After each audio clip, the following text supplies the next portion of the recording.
മഹാനവറുകളുടെ പിതാവ് സയ്യിദ് കോയഞ്ഞിക്കോയ തങ്ങളായിരുന്നു. പൂക്കോയ തങ്ങളുടെ വളരെ ചെറിയ പ്രായത്തിൽ തന്നെ അവരൊക്കെ മരണപ്പെട്ടു, മാതാപിതാക്കളൊക്കെ മരണപ്പെട്ടു പോയിട്ടുണ്ട്. ഒരു പരിപൂർണ യത്തീമിനെ പോലെയാണ് ബഹുമാനപ്പെട്ട പൂക്കോയ തങ്ങൾ വളർന്നത്. ആ പൂക്കോയ തങ്ങളെ വളർത്തിയത് ബഹുമാനപ്പെട്ട അലി പൂക്കോയ തങ്ങളായിരുന്നു. അവരുടേതായിരുന്നു കൊടപ്പനക്കൽ തറവാട്. ആ വളർത്തുപുത്രൻ എന്നത് ഞാനൊരു ആലങ്കാരികമായി പ്രയോഗിച്ചതാണ്. സ്വന്തം പിതാവിനെ പോലെ പൂക്കോയത്തങ്ങളെ വളർത്തി. അതുകൊണ്ട് തന്നെ അവരുടെ അലി പൂക്കോയത്തങ്ങളുടെ എല്ലാ സ്വത്തും അത് ബഹുമാനപ്പെട്ട പൂക്കോയത്തങ്ങൾക്കാണ് അവര് പതിച്ചു നൽകിയത്.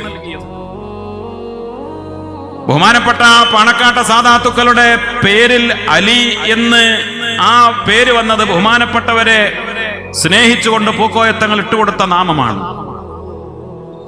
ശിഹാബ് എന്നത് ശിഹാബുദ്ദീൻ കബീലയിലേക്ക് ചേർത്തിക്കൊണ്ട് പറയുന്ന പേരാണ്. ബഹുമാനപ്പെട്ട മഹാനായ സയ്യിദ് ശിഹാബുദ്ദീൻ അഹമ്മദ് ശിഹാബുദ്ദീൻ തങ്ങൾ AD 1487 യമനിലെ തെരീമിൽ ജനിച്ച ബഹുമാനപ്പെട്ട സയ്യിദ് അഹമ്മദ് ശിഹാബുദ്ദീൻ തങ്ങളുടെ അവരിലേക്ക് ചേർത്തിക്കൊണ്ടാണ് ശിഹാബുദ്ദീൻ കബീല. ഓരോ കബീലകൾ മുത്തനബി സല്ലല്ലാഹു അലൈഹി വസല്ലമ തങ്ങളുടെ കുടുംബ പരമ്പരയിലെ തങ്ങന്മാരിൽ ചില പ്രധാനികൾ, അവര് കൂടുതൽ അറിയപ്പെട്ടവരും കൂടുതൽ കറാമത്തുകളുടെ ഉടമകളും കൂടുതൽ ജനസ്വാധീനമുള്ള ആളുകളുമാകുമ്പോ അവരുടെ മക്കളെ ആ പിതാവിലേക്ക് ചേർത്തി പറയും. അങ്ങനെയാണ് ഓരോ കബീലകള്. ജിഫ്രി കബീല, ജമലുല്ലൈലി കബീല, അതേപോലെ ഹസനി കബീല, ഐദറൂസി കബീല, സഖാഫ് കബീല, ബുഖാരി കബീല, ശിഹാബുദ്ദീൻ കബീല, ഇങ്ങനെ ഓരോ കബീലകൾ വന്നത് അവരിൽ ഏതോ ഒരു പിതാവ് മുത്തുനബിയിലേക്ക് എത്തുന്നതിന്റെ വഴിയിൽ വളരെ അറിയപ്പെട്ട, അവരൊരുപാട് കറാമത്തുകളെ കൊണ്ട് അറിയപ്പെട്ടവരാണ്.